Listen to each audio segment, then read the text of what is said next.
Chapitre 4. Dibour, c'est la Shekinah, c'est-à-dire Malkout, et elle est appelée ainsi car Tiferet est appelée Kol et Malkout Dibour, et tout comme la parole est une distinction des nombreux sons et voyelles, de même Malkout est la révélation de Tiferet et la vision de ses mouvements. Et elle est appelée ainsi du côté de Géboura car le Dibour est une expression de dureté. Mais ce n'est pas pour cela que nous dirons qu'il n'est pas contenu avec les autres degrés, comme cela est expliqué dans le Zohar sur la paracha Lekleka. Rabbi Eliezer a dit: nous avons remarqué que Veïaged, Veïdaber et Veïomer ont leur propre signification. Veïdaber se réfère à la révélation du degré extérieur mais pas du degré intérieur comme c'est le cas des degrés supérieurs. Et c'est, je parle juste. Veïaged se réfère au degré intérieur supérieur qui gouverne sur le Dibour. Et c'est, je dis des choses droites. Que sont les choses droites? C'est le degré supérieur où réside Jacob. C'est ce qu'il est dit. C'est toi qui as fixé la droiture. Et c'est pourquoi il est dit au lieu de parle. Rabbi Isaac a dit, il est écrit il vous a dit son alliance. Il lui répondit,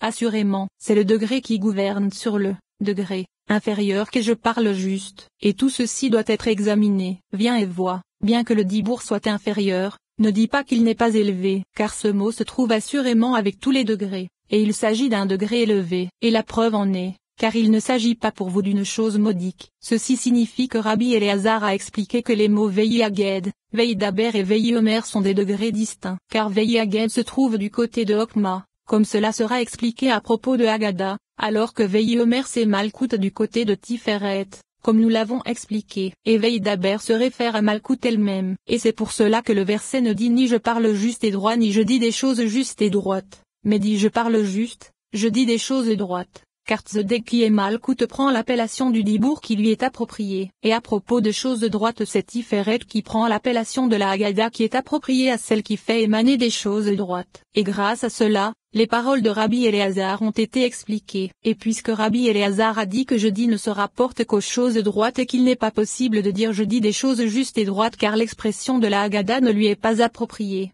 C'est pourquoi le verset il vous a dit son alliance pose difficulté, et il n'y a aucun doute sur le fait que cela ne lui était pas dissimulé, car il est possible que l'alliance se réfère à Yesod comme nous l'avons expliqué à son propos. Ainsi, ceci est difficile car la Haggadah ne s'applique pas à ce qu'a dit Rabbi Eliezer, et Rabbi Abba a résolu cela car puisqu'elle se trouve au-dessus de Malkout, il est possible que cela s'applique à Yesod, et cette alliance est un degré supérieur à Tzedek, et c'est pourquoi je dis s'applique à elle, mais absolument pas juste, et c'est pourquoi il n'est pas dit je dis des choses justes et droites, et c'est pour se prévenir de la difficulté qu'il est dit que bien que ces emplacements s'appliquent à eux, ce n'est pas pour cela qu'il y a contradiction, et c'est ce qu'il est dit, et tout ceci doit être examiné. Explication, il faut les étudier car elles se trouvent parfois hors de leur emplacement pour une raison donnée vis-à-vis des aspects et des réalités, et c'est ce qu'il est dit, viens et vois, bien que le Dibour soit inférieur, ne dis pas et se taira, car cela s'applique parfois au degré supérieur. Et le sens en est que cela se réfère toujours à Malkout, mais cela se réfère parfois au degré supérieur qui se révèle dans Malkout. Et c'est ce qu'il est dit, car ce mot se trouve assurément avec tous les degrés, car cet attribut qui est attribué au Dibour est un attribut dans lequel apparaissent tous les attributs. Et c'est pourquoi c'est à cause d'elle que cela s'applique aussi aux attributs supérieurs. Et la preuve en est, car il ne s'agit pas pour vous d'une chose modique. Explication. Le mot Dibour n'est pas moins important que l'attribut U, c'est-à-dire Tiferet. Ainsi, cette parole a été expliquée, et grâce à elle il a été dit que le principe du Dibour se réfère à Malkout mais s'applique également aux attributs supérieurs par l'intermédiaire de Malkout.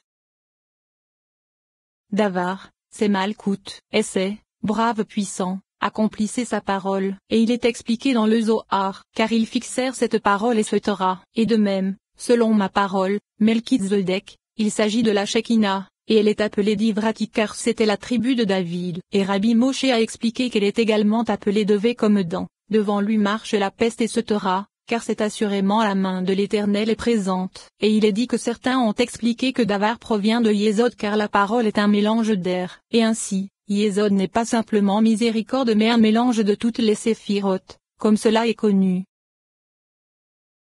Devarim, il est expliqué dans le Zohar que Malkout est également appelée Devarim, et il est possible qu'elle soit appelée ainsi lorsque ces 7 servantes se rassemblent vers elle, car chacune d'entre elles est appelée Davar, et leur union donne Devarim. Et à partir de là, il semble que l'écorce soit désignée à Devarim car elle se trouve après Devarim, et c'est assurément l'arrière des servantes, comme cela est expliqué dans la section sur les palais des permutations et dans la section sur les permutations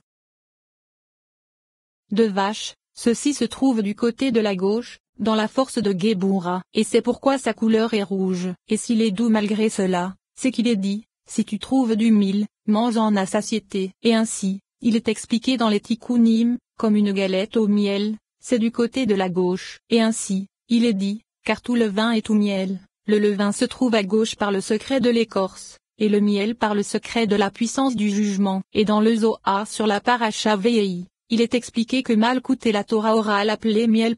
Et le tout ne forme qu'un seul sujet, car c'est du côté de la gauche qu'il est dit de vache. Daletvo, ceci se réfère à Tiferet et Malkout car les deux émanèrent ensemble, comme Adam et Ève, et ce sont les deux parsoufim, et j'ai longuement détaillé cela dans la section sur la diminution. En vérité, elles sont appelées ainsi lorsqu'elles se trouvent dans la réalité cachée qui existait avant la coupure, comme cela a été expliqué. Dod Neeman, il est expliqué dans le Zohar que c'est Tzadik qui est appelé Dod Neeman, et ceci est expliqué à partir de l'expression, qui coule tout droit pour mon bien-aimé, et il est possible qu'elle soit appelée ainsi car elle est le bien-aimé de Malkout puisqu'elle est le secret de la juxtaposition de la Geula et de la Tofia. Et dans le Zohar sur la paracha Vayikra, il est dit que Tiferet et Malkout sont appelés Dodim, et nous avons longuement expliqué cela dans la section sur l'essence et la gouvernance. Ainsi, Yesod est appelée Dod car c'est elle qui réunit les deux Dodim puisque c'est grâce à elle que se fait l'union de Tiferet et Malkout comme cela est connu. Et dans la paracha Shemini, il est expliqué que Dod c'est Gebura, et c'est ainsi que cela est expliqué dans le Cantique des Cantiques. Et il est possible que cela signifie que l'amour et l'affection sont suscités grâce au feu de Gebura, et que c'est pour cela que Gebura est appelé Dod. Il se trouve ainsi que nous avons trois sujets, Dod Neeman pour Yesod, Dodim pour Tiferet et Malkout, et Dod pour Gebura. Et il est possible que cela se rapporte à Yesod du côté de Gebura. David, cela désigne Malkout car David du côté de Malkout devint une Merkaba pour cet attribut. Et ainsi, il se trouve qu'il la fixa lorsqu'il la rechercha dans ses chants et ses cantiques, car c'est d'elle que dépendaient toutes ses louanges. En vérité, elle était son attribut du côté de Hod, et c'est pourquoi sa valeur numérique est égale à celle de Dod si l'on ajoute un pour le mot lui-même. Et ainsi, il est expliqué dans le Reya Mehemna que l'attribut de David c'était Hod, et c'est là que se trouvent dressées les écorces, et c'est pourquoi il irritait les rebelles, et c'est du côté de Dod qu'elle est appelée David. Dor, cela a été attribué à Tiferet et Yesod. Vis-à-vis de Yesod il s'agit des 6 extrémités, et vis-à-vis de Tiferet c'est parce qu'elle en contient plus puisqu'à cause de sa lumière elle en contient 60. Et c'est, tous les individus qui vinrent à Jacob furent au nombre de 66. C'est-à-dire 60 du côté de Tiferet et 6 du côté de Yesod. Et en s'élevant, on en obtient 60 000. Et en s'élevant encore plus vers la Keter suprême, on en obtient 600 000. Et c'est ainsi que l'a expliqué le Rashbi, qu'il repose en paix, dans les Tikkunim. Et toutes ces générations tombent dans Malkout car elle est le mouvement de tout. Et c'est, une génération s'en va et une génération arrive, et la terre, c'est-à-dire Malkout, perdure éternellement. Il se trouve que cela enseigne que Tiferet et Yesod sont toutes deux appelées Dor. Et c'est, une génération fait la louange des œuvres d'une autre génération, car celle qui agit c'est Malkout et de génération en génération on lui prodigue, et c'est partout la signification de faire la louange, comme cela sera expliqué avec l'aide de Dieu. En vérité, il y en a qui ont expliqué que Dor se réfère à Bina par le secret du jubilé qui est la liberté pour tous ceux qui l'habitent puisque c'est l'emplacement de la liberté. Et la seconde génération c'est Malkout, par le secret des deux et puisque les deux sont égaux. Deyo, il s'agit de Bina, et l'explication en est que tout comme l'encre est obscure et mystérieuse, de même le monde à venir, c'est-à-dire Bina, est mystérieux, et le monde à venir n'est appréhendable que si l'homme se noircit lui-même dans ce monde, et c'est l'une des permutations du Yod qui se réfère à Okma, et ces choses, le Rashbi, qu'il repose en paix, les a expliquées dans le Reya Mehemna à propos du verset ils feront une arche en bois de chittim apostrophe. Dayan, tous les commentateurs ont expliqué que Dayan est une appellation de Gebura, mais dans le Reya Mehemna, il est expliqué à différents endroits que Tiferet du côté de Malkout est appelée Dayan Met puisqu'elle est appelée Met, et qui est plus savant que le Rashbi, qu'il repose en paix, en ce qui concerne les appellations, et le sens en est que Malkout est jugement, comme il est dit, la loi du royaume et la loi. De plus, la permutation d'Adonai Dondina, et c'est de ce côté que Tiferet est appelée Dayan. Din Torah et Din Met, c'est la Shekinah qui est appelée Din, comme nous venons de l'expliquer, et elle est dite de vérité ou de la Torah du côté de Tiferet puisque c'est à elle que se réfèrent les mots Met et Torah, comme cela sera expliqué en son temps, et ce sujet a été expliqué dans le Reya Memna.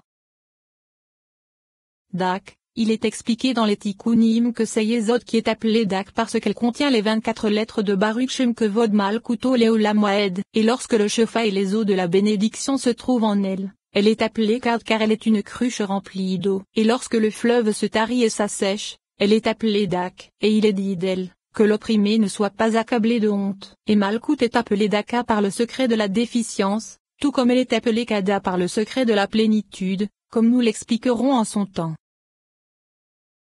Dakim, il est expliqué dans les Tikkunim que c'est Malkout du côté de Yesod qui est appelé Dakim, et cela s'interprète comme Dakiam. C'est-à-dire que sa mère ne possède aucun shefa, et le sens en est qu'il se trouve au-dessous d'elle et qu'elle n'a pas le pouvoir de prodiguer l'abondance des bénédictions. De plus, elle contient les 24 lettres de Baruch Shem Kevod Malkuteo Leolam Waed qui se réfèrent à Yesod, et cela a été expliqué dans la section sur les 50 portes. Dal, ceci désigne Tzadik, et le sens en est qu'elle est pauvre vis-à-vis de Tiferet qui est riche, et elle est également dite pauvre car elle ne possède absolument rien en elle-même lors de l'exil. Par le secret, le juste disparaît, et nous détaillerons également ceci lorsque nous parlerons d'Ani, avec l'aide de Dieu. Ainsi, il est expliqué dans le Rapha Memna que Malkout est appelé Dala, comme cela est connu, et ceci sera expliqué, avec l'aide de Dieu. Dam, il est expliqué dans le Zohar sur le cantique des cantiques que le même se réfère à Bina car elle est fermée comme le même final afin de ne pas prodiguer, et alors, Malkout prend la forme du Dalet, et à partir de là, Dam se réfère au jugement car les deux sont des causes de jugement, comme cela est connu. Dim du Meyama, ceci se réfère à Malkout, et le sens en est qu'elle prend au soleil c'est-à-dire à Tiferet, et il est possible d'expliquer cela différemment en disant que c'est là que le soleil est dissimulé et se tait pour ne pas être entendu, ou bien il est possible qu'il s'agisse de l'accouplement du soleil, c'est-à-dire de son apparition en secret. Dimion. Il s'agit de Malkout, et elle est appelée ainsi lorsqu'elle est assise sur le trône de gloire, comme cela a été expliqué dans la section sur la Tzilut, Beria, Yetzira et Asya. Et alors, lorsqu'elle contient toutes les visions et les images des prophètes, elle est appelée Dimion. Et ainsi, le Rashbi, qu'il repose en paix, a expliqué dans les Tikkunim, c'est à cause du nom de toutes les images des prophètes qui se trouvent en elle qu'elle fut appelée Dimion. Et le sens en est que tous les sujets qui apparurent aux prophètes véritables, c'est-à-dire Netza et Od, se révélèrent en elle. Et Rabbi Moshe a expliqué que ce mot se réfère à Netza, comme nous l'avons expliqué. Démout Adam, il s'agit de Malkout. Ainsi, il est expliqué dans les Tikkunim, le petit et c'est l'image d'homme qui se trouve en elle, et il achève le nom Yahvé. Dimot, il est expliqué dans le Zohar sur la paracha Shemot à propos du moment où le Saint béni soit-il fit tomber 2 larmes dans la grande mer. Nous avons appris que parmi les 10 couronnes du roi, le Saint béni soit-il possède 2 larmes, et ce sont 2 attributs de jugement car le jugement provient des deux, comme il est dit, ces 2 choses te sont arrivées. Et lorsque le Saint béni soit-il se souvient de ses enfants, il les fait descendre vers la grande mer qui est la mer de Hokma afin de les adoucir. Et l'attribut de jugement se change en attribut de miséricorde afin d'être compatissant avec eux. Rabbi Yehuda dit, ce sont 2 larmes desquelles provient le jugement car c'est d'elles que proviennent les larmes. Et ce commentaire est explicite car il existe 2 attributs de jugement parmi les 10 séphiroth. Et il est possible qu'il s'agisse de Geburah et Od car les 2 sont jugement, comme nous l'avons expliqué dans les sections précédentes. Ou bien il s'agit de Geburah et Malkout, la première étant le principe. Et lorsqu'elle se revête de jugement, le Saint béni soit-il se souvient de ses enfants, c'est-à-dire de la souffrance qu'endure Israël pour la Torah en exil. Il les fait descendre vers la mer de Hokma. Explication, au-dessus d'eux, comme quelque chose descend vers la mer Kaaba, car une montée vers ce qui se trouve dans la finesse et la profondeur est appelée descente. Et il en est de même pour quiconque descend vers l'extrémité de son entendement, cela signifie qu'il s'élève. Et la signification de la grande mer ou de la mer de Hokma, c'est qu'il s'agit de Bina, comme cela est connu. Et elle est appelée grande mer lorsqu'elle prodigue les aides. Et elle est appelée mer de Hokma lorsqu'elle s'unit avec Hokma et que Hokma lui prodigue une grande miséricorde. Et alors, elle se remplit de lait par le secret de la blancheur suprême, puis prodigue et nourrit de miséricorde ces 2 attributs. Et alors les yeux enflammés sont baignés de lait comme nous l'avons expliqué dans le 10e chapitre de la section sur l'essence et la gouvernance. et lorsque les yeux de Géboura sont baignés du lait de la mère, elle se change en miséricorde et le jugement est annulé, comme nous l'avons expliqué.